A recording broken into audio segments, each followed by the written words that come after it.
사랑하는 식구 여러분, 안녕하십니까? 잘 주무셨습니까? 반갑습니다. 2019 11년 7월 23일, 양력 2023년 9월 7일, 남양주 참사랑교회 아침 훈독 전선 87일째를 시작하겠습니다. 전지인 잠부모님께 경배 올리겠습니다. 차려 전지인 잠부모님께 경배.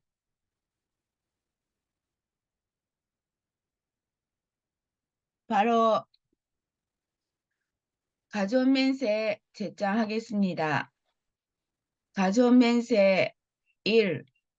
2019 주인 우리 가정은 참사랑을 중심하고 본연 땅을 찾아 본연의 창조 이상인 지산종국과 존산종국을 창공할 것을 맹세하나이다.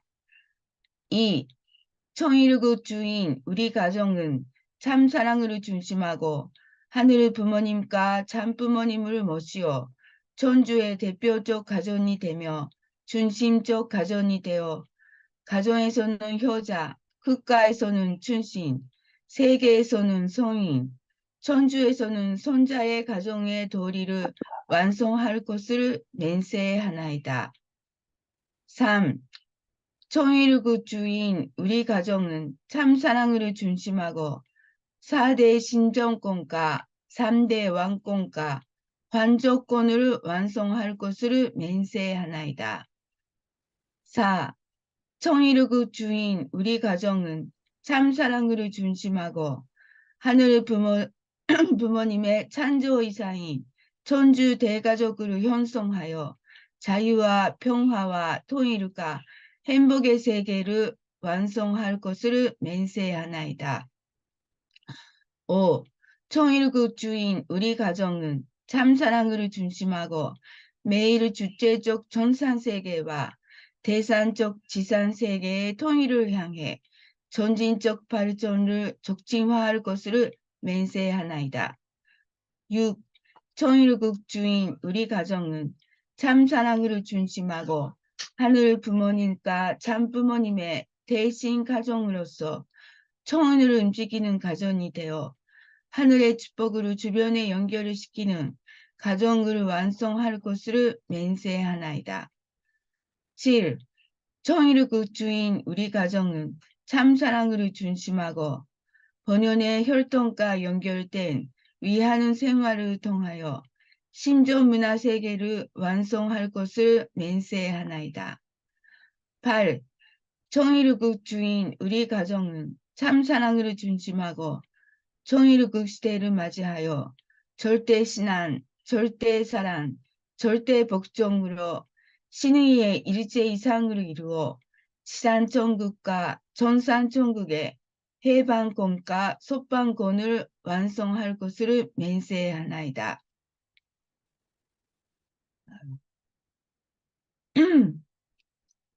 보고기도는 한미령 권사님이 해주시겠습니다. 잘 부탁드립니다.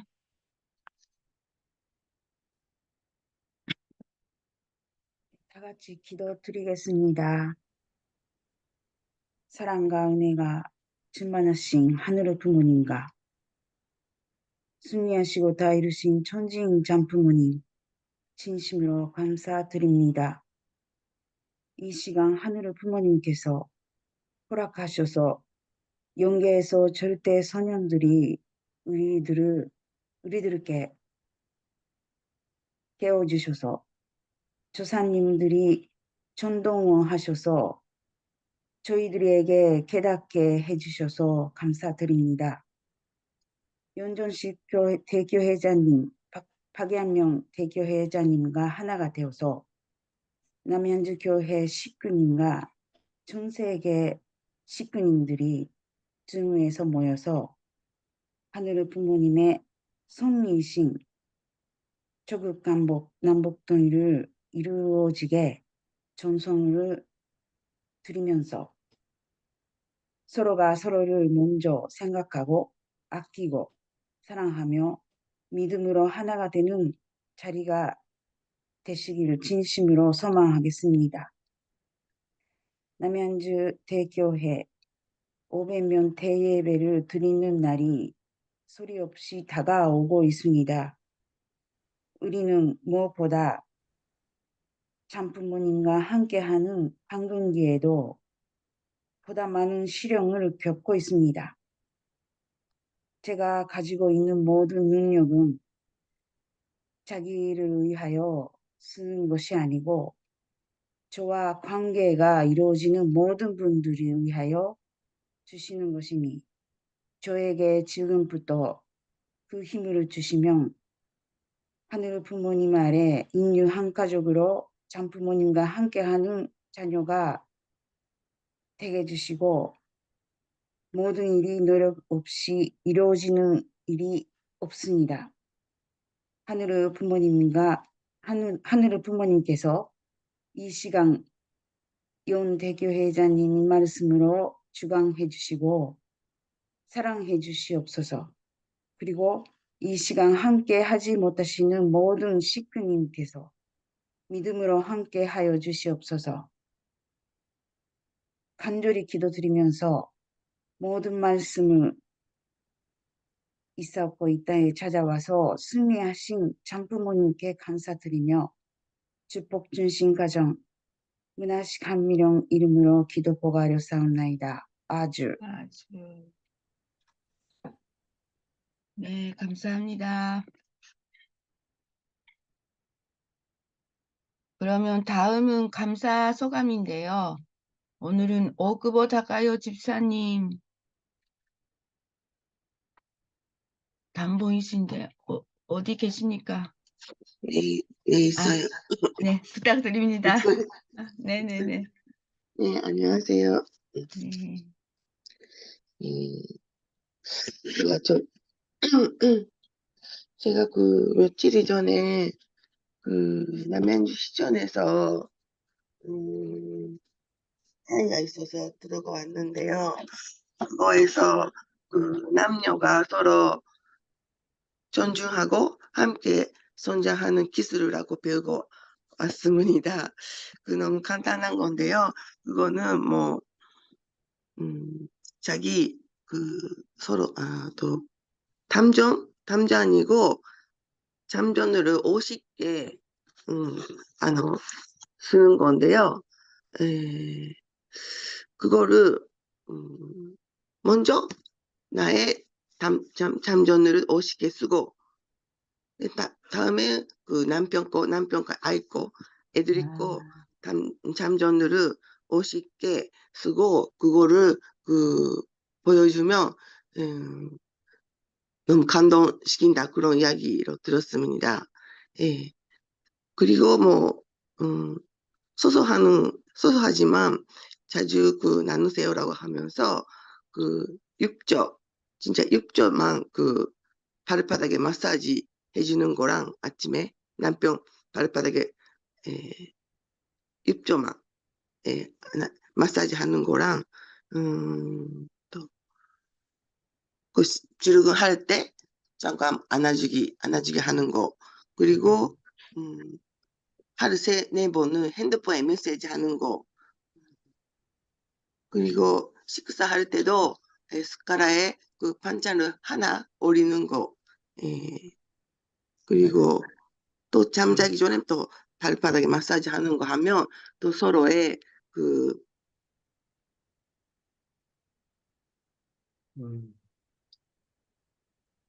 뭐라고 했어? 소소하지만 그 자주 하시면 그 관계가 좋아진다 그런 이야기를 듣고 왔습니다. 그래서 마지막으로 뭐 그 한 마리가 너무 좋았었는데요. 그 선물을 사러 가는 게 아니고 서로 그 하나님이 주시는 나의 선물로 살아가세요. 그런 이야기를 하셔가지고 너무 좋은 말씀을 듣고 왔습니다. 감사합니다. 예. 네. 닭갈비상 그거 어디에서 뭐 어디에서 참석했어요? 무엇에? 그 남양주시 여성단체에서 해주시는 그 뭐라고 했어? 양성 평등 행사에 아, 참석하고 왔어요. 저번에 며칠 전에. 남녀 평등. 예. 그거에서 어, 남녀 관계 어떻게 어, 하면 더 좋아할까 그런 거를 듣고 왔습니다. 아, 네. 그래요. 네. 감사합니다. 네. 효준이도 그렇게 해주세요. 아, 교수님. 네. 열심히 더 하겠습니다. 그리고 그 뭐지 어제 원래 소감을 말을 하는 담번이었는데요. 이인호 토모코 씨가 오늘이라도 하고 싶다고 하셨는데 네, 그래, 부탁해요. 아니 근데 안 들어오신 것 같은데요. 이인호 산 있습니다. 있네요. 아, 네. 부탁합니다. 네. 네, 감사 내용 두 가지를 말씀드리겠습니다. 네, 첫 번째는 저번 주에 제 동네 경로당에 가서 일본 선교사 언니들과 함께 활동했습니다. 통일교회 이야기를 했더니 어떤 할머니가 30년 전에 하얀 옷을 입고 어디로 갔다고 말씀하셨습니다. 나오코 언니가 30년 전에 이 동네 사람들을 모시고 온천에 가서 축복식을 했다고 해주셔서 언니들 정성의 토대로 제가 여기에 있구나라고 너무나 감사했습니다. 그리고 나오코 언니가 견호다에서도 솔선수범해서 잘 이야기를 해주셔서 매우 믿음직스러웠고 훈독 후에 사회도 잘하시고 나오코 언니 같은 사람이 되고 싶다고 생각했습니다. 두 번째는 상어머님을 남양주 교회에 모시기 위해 일본 선교사들이 결의를 하고 출발했습니다. 그 말 듣고 김선태 장로님께서 도와주신다고 말씀해 주셔서 눈물 났습니다. 제가 부족한 게 너무 많아서 김선태 장로님께서 여러 가지 배우고 싶습니다. 잘 음, 부탁드립니다. 감사합니다. 와, 도목고상 감사해요. 사실 그 토목고상 그 돈내러 갔는데요. 저희가 그때 음, 어느 할머니께서 토목고상 보고 너가 잘해야 된다. 그런 음, 말씀을 하셨어요. 음, 그러니까 막 어르신들이 일본 며느리가 이렇게 들어오니까 돈내에서 들어오니까 너무 좀 관심 있게 잘 보고 계시는 것 같습니다. 근데 토목고상이 잘하고 있어서 그 음, 돈내에서 좀 많이 좀 이번에도 도움 됐으면 좋겠습니다. 네. 그러면 그 연전식 대교회자님을 모시고 말씀 듣겠습니다. 큰 박수 부탁합니다.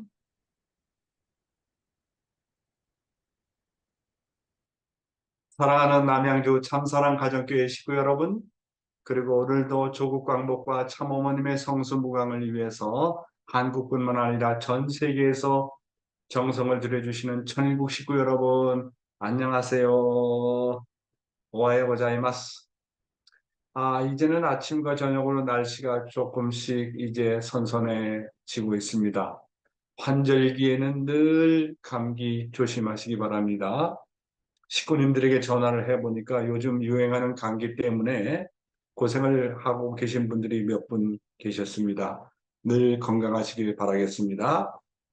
어제는 우리 박성혜 권사님께서 하루 종일 우리 난타 공연을 위해서 입을 유니폼을 만들기 위해서 재봉일을 해 주셨습니다. 너무 무리를 하시는 것 같아서 걱정을 좀 했습니다만은 요즘에 많은 식구님들이 교회에 찾아오셔서 활동을 해주시고 또 걱정해 주시고 도와주셔서 대단히 감사를 드립니다. 그리고 오늘 일본 해저 터널 투어에 가시는 우리 식구님들 일행이 무사히 도착할 수 있도록 여러분의 특별한 관심과 정성 부탁드리겠습니다. 그러면 참어머님의 말씀을 먼저 훈독하도록 하겠습니다. 오늘의 말씀은 참어머님의 자서전 236쪽과 237쪽에 나오는 내용이 되겠습니다. 평화 통일을 위한 제5 유엔 사무국이라는 그런 내용이 되겠습니다. 이러한 밑거름을 바탕으로 2015년부터는 121개의 나라가 참가하는 피스 로드 프로젝트를 추진해 전 세계가 한반도의 평화적인 통일을 위해 힘을 결집하도록 만들었습니다. 언어와 국가, 인종이 다른 수십만 명의 세계인들이 한반도 통일을 기원하며 93일간의 세계 종단 프로젝트에 동참했습니다. 임진각에 모여 다 함께 한국어로 우리의 소원은 통일을 불러 감동적인 드라마를 연출했습니다. 이 운동은 세계평화국회의원연합 창립과 더불어 각 나라의 지도자들과 국민들의 열렬한 환영을 받았습니다. 우리 부부는 유엔과 깊은 인연이 있습니다. 북한 인민군은 1950년 6월 25일 새벽 폭풍이라는 공격 명령하에 남한을 침범했습니다. 소련을 지원받아 남한을 적화하겠다는 야욕이었습니다. 곧바로 유엔군이 결성되어 16개 나라가 민주주의를 지키기 위해 한반도로 왔습니다. 그 시절 한국은 이름조차 알려지지 않은 작고 가난한 나라였습니다. 유엔군은 코리아가 어디에 있는지 어떤 나라인지도 모른 채 자유와 평화를 지키기 위해 낯선 땅에서 목숨을 걸고 싸웠습니다. 우리 남양주 교회 청년들 40여 명이 파주 원전과 임진각과 통일 전망대를 이번 토요일에 방문하게 됩니다. 저희들도 피스로드의 프로젝트와 같이 한반도의 평화적인 통일을 위해서 정성 들이며 우리의 소원은 통일을 부르며 기도할 것입니다. 우리는 모르지만 하나님은 다 계획을 가지고 계십니다. 정말로 남북 통일이 곧 찾아온다면 이 한반도에 어떠한 천운이 찾아올 것인가 하는 것을 한번 생각해 보시기 바랍니다. 정말 2, 3년 안에 아니면 4, 5년 안에 정말 우리 당대에 남북 통일이 찾아온다고 한다면 어떤 세계가 다가올까요?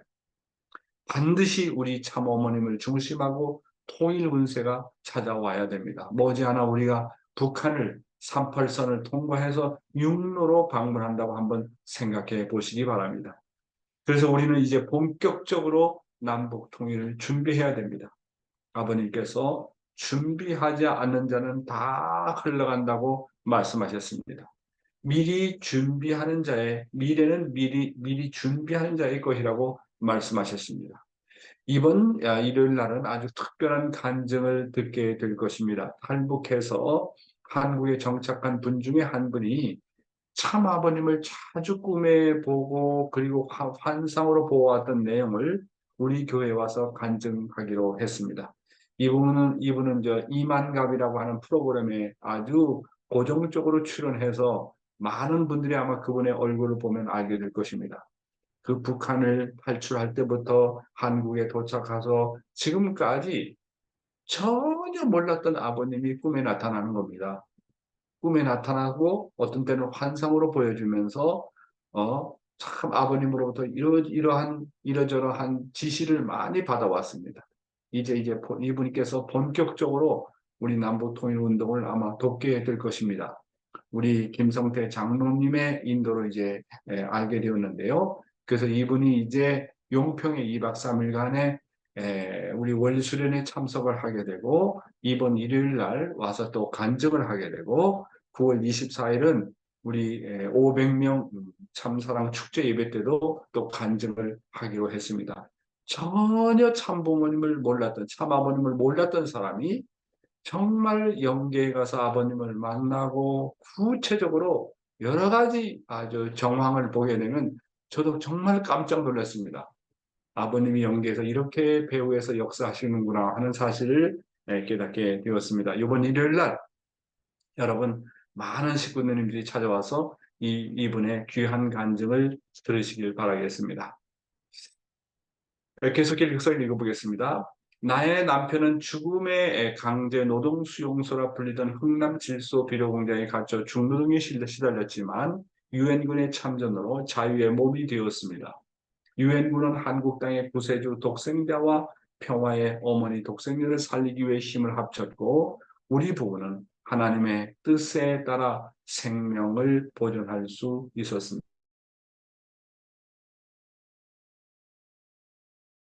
가끔 생각해 보게 됩니다. 왜 하나님은 우리나라를, 우리 한민족을 역사적으로 어렵고 힘든 고비마다 보호해 주셨을까? 생각해 볼 때마다 그것은 하나님의 뜻을 이루시고자 하시는 섭리가 있었기 때문입니다. 섭리의 완성을 위해서 6천년 만에 처음으로 하나님의 첫 번째 사랑을 받을 독생녀를 이 나라에 탄생시켰습니다. 그 독생녀가 인류 구원에 관한 책임을 수행하기까지는 성장 기간이 필요했고 하나님은 그때까지 기다려 주셨습니다. 어린아이가 태어나자마자 섭리를 이끌어 나갈 수는 없습니다. 그렇기 때문에 하늘은 사명을 감당할 독생녀가 성장해 자신의 의로 결정할 수 있는 나이가 될 때까지 보호해 주신 것입니다. 사랑하는 식구 여러분, 여러분도 잘 알고 계신 것과 같이 우리나라 애국가에는 하느님이 보호하사 우리나라 만세라는 내용이 나옵니다. 그렇죠? 이 애국가를 보더라도 우리나라는 정말 계시적인 나라지 않습니까? 지금까지 5천년 역사를 하나님이 보호했기 때문에 이 나라가 그 명맥을 유지할 수 있었고 참부모님께서 탄생하실 수 있었습니다. 애국가에 대한 참 아버님의 말씀을 한번 보도록 하겠습니다.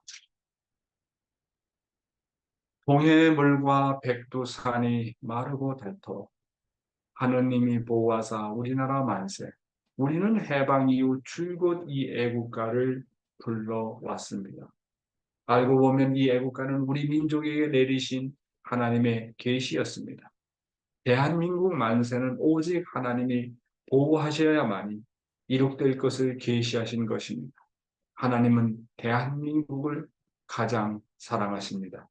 단군 성조 이후 갖은 풍상을 겪으면서 남의 나라를 한 번도 침략해 본 적이 없이 강대국의 틈바구니 속에서도 한일 민족의 그 정기와 전통을 지키게 하여 주신 하나님이셨습니다. 나라를 빼앗겼던 우리에게 8.15의 감격의 해방을 갖다 주신 하나님.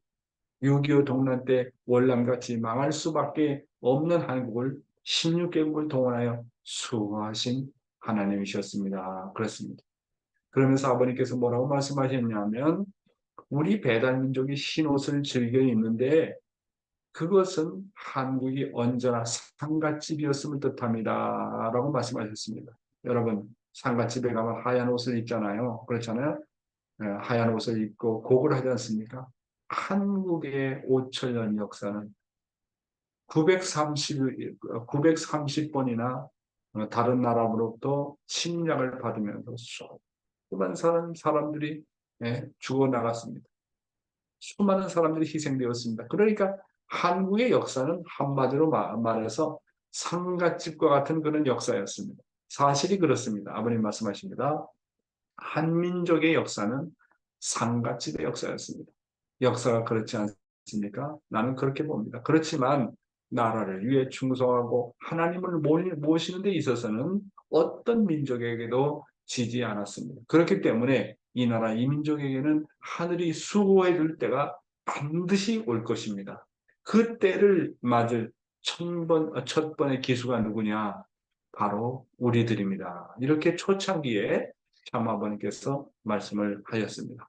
계속해서 어머님 말씀을 읽어보겠습니다. 결국 하나님은 선민으로 택한 한민족 가운데 인류의 메시아 참봉으로 오신 독생자와 독생녀를 지키셔야 했으며 이를 위한 유엔의 참전은 하늘의 결단에 의해서 이루어졌습니다. 그래서 우리는 한국전쟁을 하늘의 역사적인 성전이라고 명명하고 있습니다. 우리 유엔 본부는 제2차 세계대전이 끝나면서 세워졌습니다. 벌써 70년이 넘었습니다. 뉴욕, 제네바, 빈, 나이로비에 대륙별로 4개의 유엔 사무국이 있습니다. 그러나 세계는 아시아 태평양 시대로 접어들었음에도 아직 아시아에는 유엔 사무국이 없습니다. 세계의 정세를 보면 지리적으로, 경제, 정치적으로 그 중심이 점점 아시아로 이동하고 있습니다. 나는 통일 문제를 놓고 세계, 특히 아시아 사람들의 관심을 높이기 위해 한국의 제5 유엔 사무국을 유치해야 한다고 여러 차례 강조했습니다. 아시아의 모든 나라가 자국의 유엔 사무국이 들어서기를 바랍니다. 그러나 세계 평화 국회의원연합 대회를 통해 한국의 상황이 속속들이 알려지면서 그 의의가 크다는 것을 세계인들이 널리 공감하게 되었습니다. 그리하여 아시아의 나라들은 물론 세계 대부분의 나라들이 한국의 유엔 사무국을 개설하는 것이 꼭 필요하다고 인식하게 되었습니다. 그것은 참부모가 탄생한 위대한 나라이며 하나님이 이 나라를 통해 뜻을 이루셔야 되기 때문입니다. 그럼에도 실제 유치를 하기까지는 여러 어려움이 우리 앞에 놓여 있습니다. 이런 사실을 잘 아는 나는 천주평화연합과 남북통일운동 국민연합을 비롯한 여러 단체들을 후원해서 70여 년 전에 우리 유엔군이 평화를 위해서 피와 땀을 흘렸던 이 땅에 제5 유엔 사무국을 유치하고자 적극적으로 활동하고 있습니다. 우리 부부는 2000년 뉴욕 유엔 본부에서 유엔 본부의 연설에서 비무장지대 평화공원 구상을 발표했습니다. 이후 나는 2015년 5월 오스트리아 빈에 있는 제3 유엔 사무국에서 비무장지대의 제5 유엔 사무국의 유치를 제안했습니다. 대한민국의 대통령도 비무장지대 평화공원 조성을 유엔에서 북한에 제안한 바 있습니다. 남북한의 지지를 받아 제5 유엔 사무국이 비무장지대에 유치된다면 한반도의 평화와 통일, 나아가 전 세계 평화에 크게 이바지할 것입니다. 그래서 이 유엔 사무국이라는 것은요, 세계 주요 지역에 있는 유엔 본부 출장소로 제1 사무국은 뉴욕 유엔 본부, 제2 사무국은 스위스 제네바, 제3 사무국은 오스트리아 빈, 제4 사무국은 케냐 나이로비에 있습니다. 제5 사무국 한국 유치 계획은 지난 2009년 9월 22일 제네바 사무국 주재 유엔 평화의 날 군축 세미나에서 박충년 문선영 총재 특별보좌관이 종교 지도자의 자격으로 초청받아 제언함으로써 촉발되었습니다. 그랬습니다. 자, 오늘은요, 천일국 시대의 신앙생활에 있어서 참아버님의 말씀입니다. 하나님의 눈물의 흔적이 남아있지 않는 피조물이 없다라는 그런 내용이 되겠습니다. 하나님께서 눈물의 흔적을 남기지 않은 피조물이 없다. 여러분들이 신앙자라면 말 없는 산봉우리를 보고서도 울 줄 알아야 됩니다. 왜? 저 산을 바라보고 하나님께서 천지 만물을 창조하시던 당시를 생각하면 가슴이 미어지지 않을 수 없는 것입니다. 하나님께서 눈물의 흔적을 남기시지 않은 피조물이 없다는 것을 여러분들은 알아야 되겠습니다. 좋은 풍경을 대할 때마다 여러분들은 아버지를 부르며 눈물 지을 수 있어야 됩니다. 왜? 아버지께서는 6~7년이라는 기나긴 세월을 지나면서 아들딸한테 몰림받고 우신 때가 많기 때문입니다. 이것은 상상으로 하는 말이 아닙니다. 사실입니다. 참 기가 막힌 말씀 아닙니까? 그래서 아버님께서 뭐라고 그러셨습니까? 여러분이 신앙자라면 첫째로 여러분들이 산봉우리를 보고서도 울 줄 알아야 된다. 그런 말씀하셨습니다.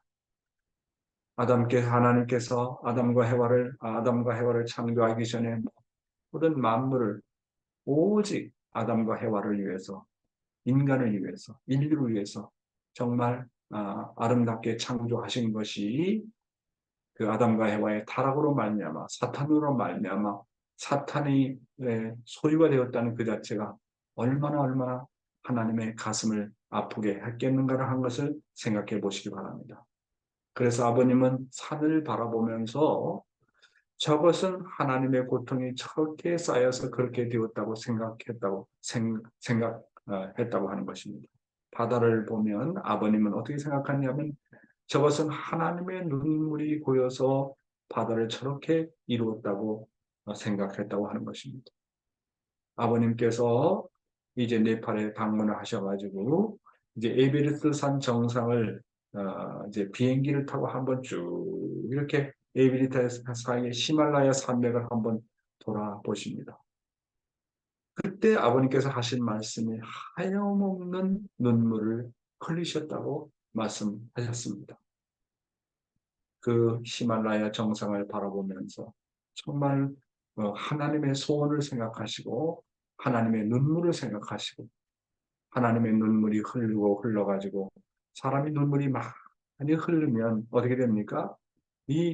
소금에 소금기가 남잖아요. 그러니까 그 정말 그 흰눈으로 덮인 그 히말라야 산맥을 바라보면서 하나님의 눈물을 생각했다고 하는 것입니다. 아버님은 바다의 물이 짠 이유가, 물론 여러 가지 과학적으로 이유가 있죠. 아버님은 바다의 물이 짠 이유는 마치 눈물의 맛이 짠 것처럼 하나님의 눈물이 고여서 그런 맛을 내는 것이라고 생각하셨다고 하는 것입니다. 그러니까 하나님이 서러운 분이니까, 아버님 하나님이 정말 슬픈 분이니까 어떤 것을 그 하나님의 서러운 입장에서 산봉우리를 바라보고, 그 다음에 바다를 바라보고 모든 환경을 그렇게 생각해 나오신 아버님이라고 하는 것입니다. 그리고 또 아버님이 참, 그러니까 아버님 이런 걸 보면 시인이세요. 또 뭐라고 그러셨습니까? 아버님은 바닷물이 색깔이 파란 이유는 인간의 타락으로 하나님의 심정이 저렇게 시퍼렇게 멍이 들어서 그렇다고 생각했다는 하는 겁니다. 참, 하나님께서도 바위를 바라보며, 아버님께서는 바위를 바라보시면서 참 바위가 딱딱하잖아요. 굳어 있잖아요. 그걸 하나님의 고통이라고 생각했다고 하는 것입니다. 그래서 아버님께서 말씀하시는 내용이 하나님의 눈물의 흔적이 남기시지 않은 피조물은 단 하나도 없다고 하는 겁니다. 그런 피조물도 없고 그런 인간도 없다고 하는 겁니다. 그런 지금까지 왔다 간 사람들이 수천억이 될 텐데 그 수천억의 사람들을 한 사람 한 사람 배후에는 하나님의 눈물이 서려 있었다고 하는 것입니다. 나무 하나하나에, 풀 한 포기 하나하나에, 바위 하나하나에, 이 모든 천지에 하나님의 눈물의 흔적이 남아있다고 하는 것입니다. 아담과 해와의 타락으로 말미암아 인류를 바라보시고 모든 피조물 하나하나의 아이템을 바라보실 때마다 거기에 하나님의 눈물의 흔적이 남아있다는 것을 생각이 될 때 인간의 타락이라고 하는 것이 얼마나 무서운 것인가, 얼마나 하나님의 심정에 상처를 준 내용인가 하는 것을 우리는 알 수 있지 않겠습니까? 그래서 저도 이런 입장에서 바라보면서 참 산봉우리를 바라보면서 하나님의 고통이 저렇게 쌓여 있구나 하는 것을 생각해야 되겠구나. 파란 바닷물을 보면서 저렇게 하나님의 가슴에 멍이 들어있지 않겠나 하는 것을 생각해야 되겠구나 하는 생각을 하게 됩니다. 그러니까 하나님의 정말 심정세계에 들어가면 그렇잖아요. 심정세계는 시인이 되지 않을 수 없어요. 하나님의 서러움을 위로하는 시인. 그분이 바로 아버님이셨지 않았나 하는 생각을 하게 됩니다. 또 아버님의 말씀을 보겠습니다. 진정한 효자 현역. 어떻게 해야 진정한 효자가 되는가? 아버지의 심정과 사정을 채울해야 됩니다. 지난날 아버지께서 겪으신 사정을 다 알아야 됩니다. 우리 아버지는 어떤 아버지입니까?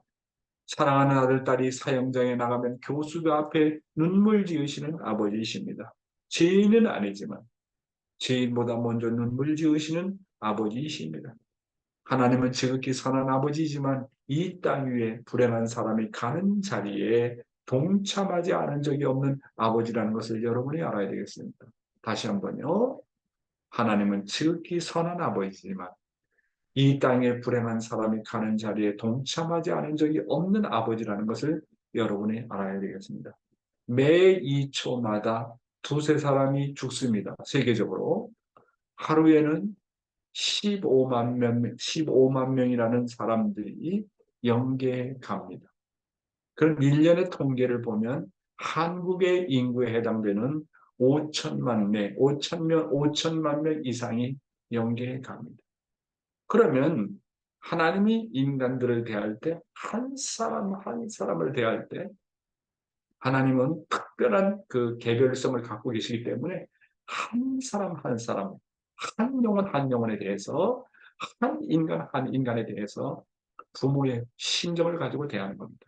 그러면 그 사람이 영계 갈 때 뜻을 이루지 못하고 완성하지 못하고 하나님이 아버지인 줄 모르고 가잖아요. 그러면 그 사람이 죽어가는 그 자리에 누가 있느냐면 하나님이 있다는 거예요. 완성하지 못하고 죽어가는 아들, 딸을 바라보면서 하나님이 통곡을 한다는 겁니다. 통곡을 한다는 거예요. 그러니까 매 초마다 사람이 죽어나가고 매일마다 15만 명이 영계 간다고 생각할 때 그 15만 명의 그 장례식장에 하나님이 동참한다는 거예요. 하나님이 그 자리에 동참하지 않으면 하나님이 인류의 아버지가 될 수 없습니다. 하나님이 그 사람의 아버지가 될 수 없습니다. 하나님이 나의 아버지가 될 수 없습니다. 그러니까 내가 불행한 자리에 가면 그 자리에 동참한다는 거예요. 내가 고생하는 자리에 가면 하나님이 그 자리에 동참한다는 거예요. 반면에 내가 기쁜 자리에 가면 하나님도 기뻐한다는 거예요. 왜? 하나님은 무소부재해요. 어디에나 계세요. 시간과 공간을 초월하세요. 내 마음속에 계시니까 내 마음이 가는 곳에 하나님도 있는 거예요. 내 마음을 하나님의 마음이라고 생각했어요. 마음과 몸을 분리할 수 있습니까? 하나님과 나와의 관계는 비록 타락했다 할지라도 하나님과 나와의 관계는 분리할래야 할 수가 없어요. 그래서 하나님은 이성성성의 하나님이 아닙니까? 너자 나자 나자 너자 뗄래야 뗄 수 없는 관계가 이 이성성상의 관계라는 거예요. 그러니까 하나님이 이토록 나를 위해서 눈물 흘리고 하나님이 나를 이토록 사랑하고 하나님이 나를 이토록 보호했다라는 것을 알면 그런 하나님의 심정과 사정을 알면 통곡하지 않을 사람이 없다는 거예요. 다 통곡한다는 거예요. 이게 진짜라면 어떡할까요? 이것이 정말 사실이라면 어떻게 할 거예요? 어? 내가 가는 자리마다 하나님이 가고 어려울 때마다 하나님이 동참하고 내가 죽을 때 하나님이 통곡하는 하나님이라는 것이 이게 진짜라면 어떡할 거냐고 그 말이에요. 이게 정말로 사실이라면 어떡할 거예요? 이게 사실이라면요. 인간들은 하나님 앞에 다 불효자예요. 정말 불효자예요. 하나님 앞에 근심 걱정 안 끼쳐드리는 존재가 있어요? 하나님 앞에 눈물 흘리지 않게 한 존재가 있어요? 없어요. 다 하나님께 염려를 끼치고 걱정을 끼치고 60년을 살면 60년 동안 하나님 앞에 걱정 끼치는 거예요. 80년을 살면 80년 동안 하나님을 걱정 끼치는 거예요. 죽는 순간까지 걱정 끼치는 게 타락한 인간 아닙니까? 뜻을 위해서 우리가 무엇을 한다 할지라도 아버님 앞에 위로를 돌려드리는 것보다도 근심 걱정을 끼쳐드리는 존재가 바로 타락한 인간이라고 하는 것입니다. 그래서 진정한 효자, 효녀가 되려면 어떻게 된다고 아버님께서 말씀하셨습니까? 진정한 효자가 되려면 먼저 하나님의 사정과 심정을 채우려야 된다. 아버지가 겪으신 과거의 사정을 잘 알아야 된다. 아버지는요, 자식에 대해서 어떤 죄를 저질렀어도 그 사형장의 자리에 가면 먼저 눈물을 흘린다고 하는 겁니다. 사탄이 저 사람은 살인죄를 저질렀고 저 사람은 음란죄를 저질렀고 저 사람은 무슨 죄를 저질렀고 사탄이 계속 참소한다는 거예요. 그럼에도 불구하고 하나님은 사탄 앞에 그래도 저 사람의 양심은 착해. 저놈의 자식의 본심은 착한 거야. 그렇게 변명한답니다. 그가 잘못해서 그런 게 아니라 그의 조상을 봐봐. 그의 조상 때문에 그렇게 된 거야.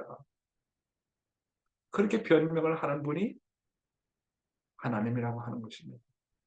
그리고 아버님의 말씀을 보면서 내가 정말 눈물이 나왔던 게 아버님 뭐라고 하냐면 어떤 사람이 죄를 저지르잖아요. 정말 악한 죄를 저지르는 사람이 많잖아요. 그런데 그 사람을 보면 하나님이 동정을 하는 게 뭐냐면 그 조상이 저지른 죄를 보면 그 후손이 그런 똑같은 죄를 저지를 수밖에 없는 환경이라는 거예요. 그러니까 저 사람이 저런 죄를 저지를 수밖에 없는 백그라운드, 그 배경을 놓고 보면 하나님이 그걸 동정한다는 거예요. 타락한 인간은 그 단계를 넘어갈 수 없으니까. 조상들이 넘어진 자리에서 똑같이 넘어지니까 하나님도 그걸 이해한다는 거예요. 동정한다는 거예요. 저놈의 자식은 저런 조상 백그라운드 가운데서 태어나가지고 저렇게밖에 될 수밖에 없는 사정을 이해한다는 거예요. 그 사정을 이해하고 하나님이 눈물을 흘린다는 거예요. 그러니까 원리가 아니면 타락이 뭐고 하나님이 뭐고 어떻게 개선해야 될지 모르잖아요. 착한 인간은 원리도 모르게 그냥 자기가 양심이라고 하는 기준 가지고 다 나가는데 양심이라는 기준이 다 다르잖아요. 그러니까 하나님은 이 타락한 세상을 구원할 수 있는 길은 메시아밖에 없고 원리밖에 없고 말씀밖에 없는 거예요. 그러니까 우리가 이런 말씀을 알고 하나님의 6천년 역사에 처음으로 이런 하나님의 사정을 알았잖아요. 6천년 역사에 처음으로 하나님의 심정이라는 세계가 이런 세계라는 걸 알았잖아요. 6천년 역사에 처음으로 하나님이 서러운 분이라는 걸 알았잖아요. 그런 걸 보면은요, 하나님의 서러운 사정과 심정을 가르쳐 준 분이 문선명, 한학자 총재다. 이거는 위대한 거예요. 나는 뜻길에 들어와서 하나님이 이런 분이라는 것을 알게 해주신 아버지가 너무너무 고마워요. 하나님의 고통을 알려주신 아버지가 너무너무너무 고마워요. 내가 영계 가서 이런 사실을 모르고 영계 갔다고 한다면 어쩔 뻔했어요. 우리 아버님은 정말 대단한 분이세요. 하나님의 사정과 심정과 소원을 그 어느 누구보다도 잘 아시는 분이 바로 우리 아버님이신 것입니다. 그래서 이 땅 위에 불행한 사람이 가는 자리에 동참하지 않은 적이 없는 아버지라는 것을 여러분이 알아야 됩니다. 어떤 사람은 암으로 인해서 고통받고 어떤 사람은 사고로 말미암아 고통받고 그 자리에 교통사고 나는 그 자리에 암병이 걸려가지고 마지막으로 헐떡헐떡 숨을 쉬면서 마지막으로 숨을 거두는 그 자리에 누가 있다고요? 아버지가 있다는 거야. 아버지가. 하나님이 그 자리에 있다는 거예요. 참말로. 이게 정말 사실일까요? 사실입니다.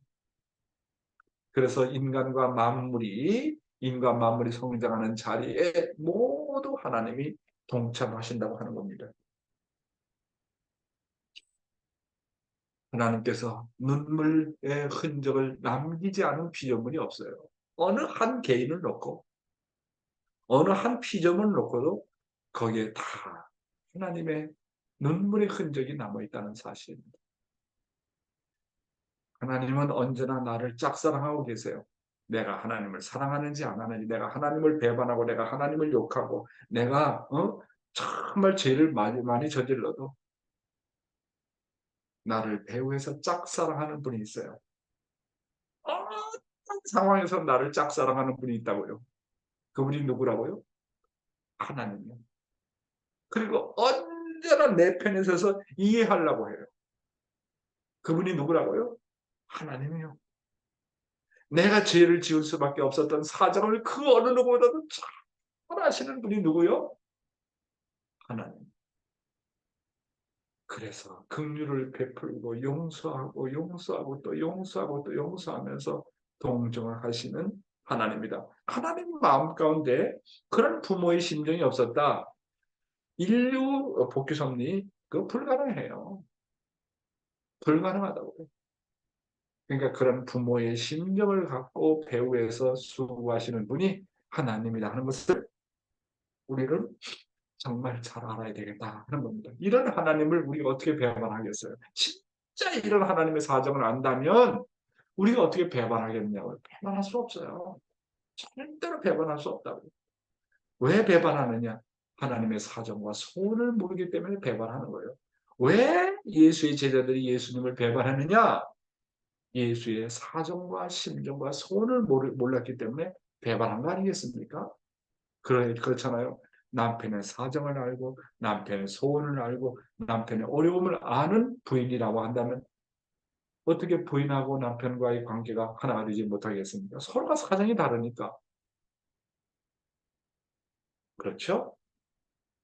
자, 오늘의 생명의 말씀은 나는 누구로 말미암은 나인가 라는 제목이 되겠습니다. 저는 신학교에 들어가면서 정말 내내 교육받은 것 중에 하나가 늘 언제나 나의 정체, 나라는 존재는 어떤 존재인가를 이요한 목사님께서 늘 그것을 주지시켰습니다. 나는 누구로 말미암은 나냐. 이 말씀이 2년 듣고 3년 듣고 목사님을 모시면서 4, 5년 동안 모시면서 늘 이 말씀이 저에게 언제나 질문의 내용입니다. 나는 누구로 말미암은 나인가? 그때 이제 경상도 사투리로 아니죠. 또 평안도 사투리로 어떤 말씀이 하냐면 나는 어드런 나인가 그러십니다. 나는 어드런 나인가? 나는 누구로 말미암은 나인가? 아버님의 말씀 가운데 이런 내용이 자주 나오지 않습니까? 나는 누구로 말미암은 나인가? 타락이라는 것은 내가 누구로 말미암은 나인가 하는 것을 모르는 것입니다. 반면에 신앙이라는 것은 나는 누구이며 나는 누구로 말미암은 나인가를 아는 것입니다. 이것을 확인하면서 사는 생활이 바로 신앙생활인 것입니다. 그래서 먼저 나라는 존재는 주체자도 아니고 원인자도 아님을 알아야 됩니다. 나는 창조주의 대상자요 결과적인 존재라는 것을 알아야 합니다. 따라서 나는 언제나 주체자로 말미암아 허락받고 살아야 될 나라는 것을 알아야 됩니다. 허락받지 않고 함부로 자기중심하고 결정을 내린 것이 타락 아닙니까? 천사장이 아담과 해와에게 선악과를 따먹어라 따먹어라 따먹어라 할 때 허락을 받았어야지. 문의해봐야지. 응? 하나님은 따먹지 말라고 했는데 사탄이 와서 정반대로 따먹으라 하고 그렇게 갈팡질팡할 때 어떤 것이 선이고 어떤 것이 악이고 어떤 것이 옳고 어떤 것이 그런지 그런 모르는 상황일 때는 물어봐야지. 예? 나를 존재케 한 분에게 물어봐야지. 왜 행적으로 들어오는 인연의 주관을 받느냐 그 말이에요. 그러니까 함부로 하는 게 타락입니다. 물어보지 않고 자기 멋대로 하는 게 타락입니다. 그렇기 때문에 나를 언제나 확인해야 돼요. 나는 내 멋대로 살게 안 되게 돼 있질 않아요. 하나님의 블루프린트, 하나님의 설계도가 내 멋대로 살게끔 되어 있지 않아요. 하나님이 나를 만든 의도가 있고 목적이 있고 방향이 있어요. 소원이 있어요. 꿈이 있어요.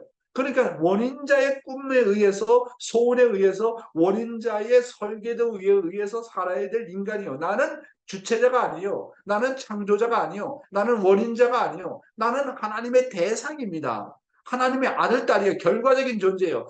결과적인 존재는 원인적인 존재에 의해서 주관받게 되어 있는 것이 창조의 법칙입니다. 그런데 인간은 자기 함부로 한다고요. 멋대로 한다고요. 하나님과 관계없어요. 그래서 언제나 우리가 확인해야 되는 것이 뭐냐면 나는 누구로 말미암은 나인가를 늘 확인하면서 살아야 된다고 하는 것입니다. 자기의 소속을 모르는 것이 타락입니다. 나는 누구로 말미암은 나인가를 알고 행동하면서 생활할 때 비로소 하나님과의 관계를 맺게 되는 겁니다. 아, 하나님은 내 아버지다. 그렇지 않습니까? 하나님은 내 아버지고 나는 하나님의 아들, 딸이다. 부모로 말미암아 살아야 될 나인 것입니다. 부모로 말미암아 부모의 소원 때문에 있는 나입니다. 하나님의 창조에 의해서 존재하는 나입니다. 따라서 하나님의 소원을 늘 확인하고 나라는 존재가 누군가를 언제나 확인하면서 살아야 될 나라고 하는 것입니다. 자기의 소속을 모르고 행동하는 사람은 모든 것이 자신으로 말미암아 행동한 결과로 초래되기 때문에 하나님과 관계가 없는 내가 되기 쉽습니다. 자기중심적인 사람은 늘 환경의 지배를 받아요. 왜? 중심이 없다 보니까 갈팡질팡합니다. 이것이 옳으냐? 저것이 옳으냐? 오른쪽으로 가야 되느냐? 왼쪽으로 가야 되느냐? 앞으로 가야 되느냐? 뒤로 가야 되느냐? 몰라요. 환경을 몰라요. 왜? 중심이 없기 때문에. 그러니까 바다 위에 떠 있는 배가 나침반이 없으면 어디로 가야 될지 모르잖아요. 우왕좌왕하면서 인생을 살아가는 거예요. 그 나침반 역할을 하는 것이 뭐냐면 우리의 양심이고 하나님인 것입니다. 그래서 자기중심적인 사람은 늘 환경의 지배를 받아요. 바람이 부는 대로, 태풍이 부는 대로, 배가 왔다 갔다 어디로 향해서 갈지 모르는 거예요. 그러나 중심이 잡힌 사람은 그 마음 가운데 양심이라는 것이 존재하고 본심이라는 것이 존재하고 하나님이라는 존재를 알기 때문에 본심대로 살게 되면 어디로 가야 될지를 아는 거예요. 눈으로 보고 귀로 듣고 그리고 육적으로 느끼는 대로 타락한 인간은 움직이기 때문에 그 결과는 결국은 사탄이가 지배하게 된다고 하는 것입니다. 그래서 타락으로 인해서 나는 하나님도 대하고 사탄도 대할 수 있는 중간 입장이 있다는 것을 확실하게 아십시오. 하나님으로 말미암아 살지 못하면 그 결과는 사탄으로 말미암아 산 결과를 초래합니다. 인간은 타락함으로 말미암아 중간 입장이 돼야 돼요. 중간 입장이 있다는 거. 원리 후편 서론이 나오잖아요. 하나님도 대할 수 있고 사탄도 대할 수 있는 중간 입장에 있는 인간이다. 따라서 내가 선한 조건을 세울 때는 하나님 쪽으로 가게 되고 내가 악한 조건을 세우게 될 때는 사탄 쪽으로 가게 된다는 게 원리가 아닙니까? 그러니까 내가 어떤 조건을 세우느냐 그 조건이 누구로 말미암아 나인가를 확인하게 되면 내가 하나님 쪽으로 가야 되는지 사탄 쪽으로 가야 되는지 알 수 있다는 거예요.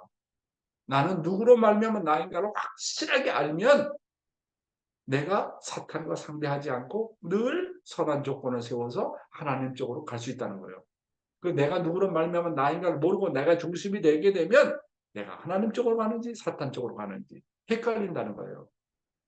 따라서 중심자에게 물어보지 않고 자기가 스스로 결정하고 자기 멋대로 하게 되면 사탄 쪽으로 가게 되고 물어보고 결정하면 늘 하나님 쪽으로 가게 된다는 거. 그래서 나는 생각하고 행동하기 전에 나는 언제나 나의 마음의 동기가 누구로 말미암아 온 것인가를 늘 확인하고 살아야 됩니다. 늘 하나님 앞에 철저하게 나는 누구로 말미암아 나인가를 묻고 살아야 되는 것입니다. 늘 하늘 앞에 마음을 통해서 묻고 살면 하나님이 나를 책임져 줍니다. 늘 동기를 확인하고 살면 하나님이 어떤 분이신가를 나에게 알려주는 것입니다. 그러니까 늘 물어봐야 돼. 하나님 이렇게 해야 되겠습니까? 저렇게 해야 되겠습니까? 자기 본심한테 자꾸 물어봐야 돼.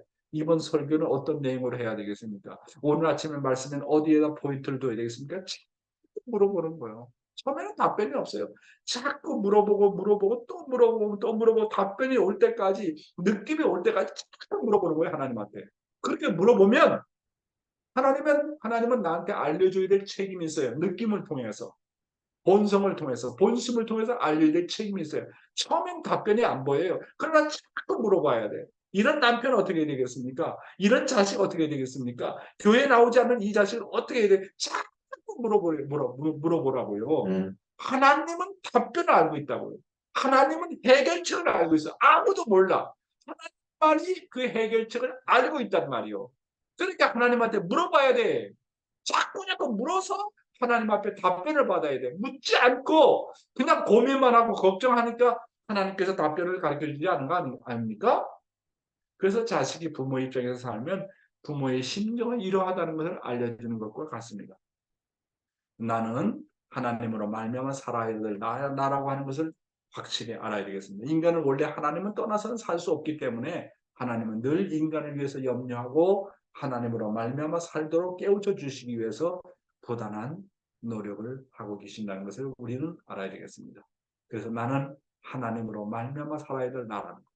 인간은 원래 하나님을 떠나서는 살 수 없기 때문에 하나님은 늘 인간을 위해서 염려하고 하나님으로 말미암아 살도록 깨우쳐 주시기 위해서 부단한 노력을 지금도 하고 있다는 것을 우리는 알아야 되겠습니다. 그런데 인간은 늘 자기의 사정에 주관을 받고 말하고 행동하기 때문에 실수를 거듭하게 되는 것입니다.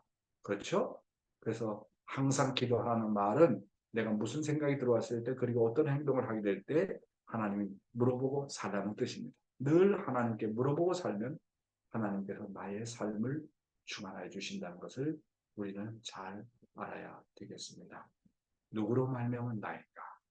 잘 생각해 보시기 바랍니다. 감사합니다. 네, 감사합니다. 그러면 저기 뭐지? 김견미 성학생이 오늘은 말씀 소감이신데요. 우리 경미 씨, 저, 경미야, 네. 경미 한번 얘기해 보세요. 우리 응. 경미는요, 올해 고3생이에요. 고3생인데도 불구하고 이렇게 꼬박꼬박 아침에 일어나서 훈독회 참석한 건 놀랍고 정말 우리 경미가 3세입니다, 3세. 그래서 앞으로 정말 수능 시험도 잘 봐가지고 하나님이 원하는 대학에 갈 수 있도록 여러분 많이 관심 가져주세요. 경미 씨 부탁합니다. 네. 저는 이제 용 회장님께서 굉장히 아침 혼독회에서 묻는 생활에 대해서 강조를 많이 해주셨는데요.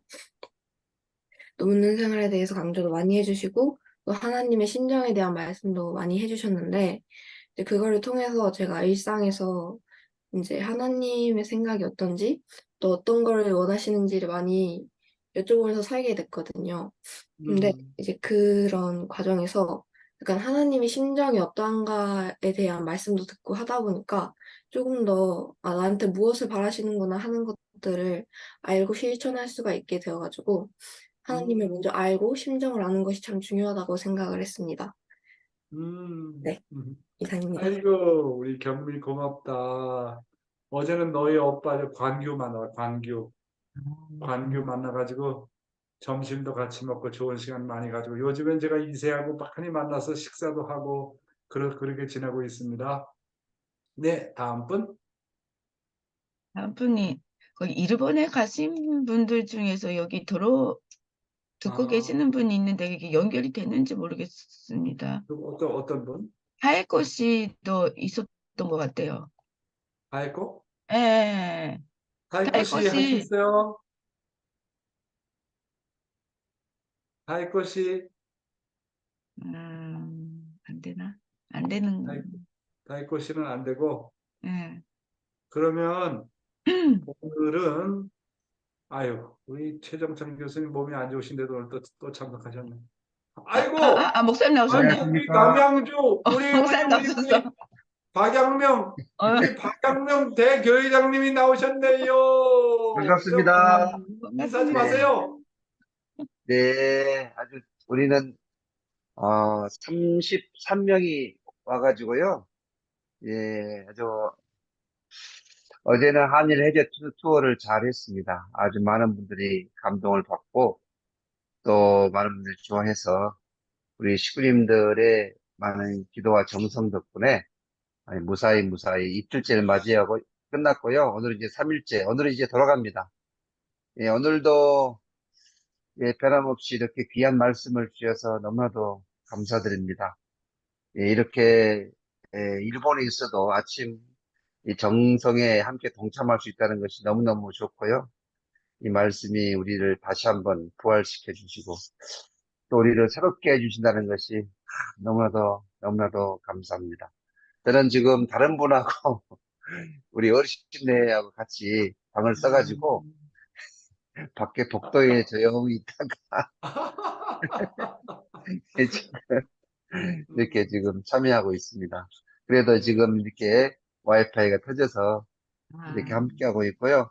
우리 여기 뭐 박순성 권사님이나 박명숙 부인회장님, 또 한수지 권사님, 에리코 집사님 다 음, 있고 우리 집사님 모두 다 참여하고 계셔서 또 네, 정말 열심히 이렇게 스텝으로서 봉사하면서 아주 아무 일 없이 지금 현재 진행되고 있습니다. 식구 네. 여러분 정말 감사합니다. 고맙습니다. 네, 네, 건강하게 돌아오십시오. 감사합니다. 네, 그 다음에 감사합니다. 유정환 씨라고 여기 유정환 식구님이 나오셨는데, 유정환 식구님, 어디 소속이세요? 유정환 식구님. 요즘. 아이고, 반응이 없네. 자, 그러면 마칩시다요. 네, 나오고서. 알겠습니다. 그러면 각자 기도하시겠습니다. 네.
네, 감사합니다. 감사합니다. 우리 저 문화식 장로님은 이사해가지고 제대로 잘 뭐 정리나 하고 계신지 모르겠네. 우리 장로님 박종대 우리 재직회장님 감사하고요. 하마사카상 이와타상 모든 분들께 정말 감사하고 야 오늘 박성혜 권사님 오늘도 오실 텐데 너무 감사합니다. 무리해가지고 걱정입니다. 야 우리 신기와 우리 권사님도 나오셨네. 아리가또 네, 고자이마시다. 예, 그러니까 감사합니다, 여러분. 네, 감사합니다. 이것으로 감사합니다. 아리가또 마치겠습니다. 고자이마스. 사랑합니다. 부부상 우리 최정찬 교수님 빨리빨리 나와세요. 감사합니다. 김주상 장로님 감사하고 로차나 I love you. 사쿠라 박상 아리가또네 에리코 짱 감사합니다. 남영호 씨 장순자 우리 권사님 모두 감사합니다. 우리 모기상 모기는 한국말은 저기 모기가 어떤 말인지 아나? 모스키토 모기 모스키토, 예스, 시테마스. 그래요. 우리 하마사카상 고마워요. 우리 찌르따니상 감사합니다. 경미야 일요일날 보면 좋겠다. 감사합니다. 그래 공부 열심히 하고 바이바이네. 감사합니다. 네 간다상 아리가또네.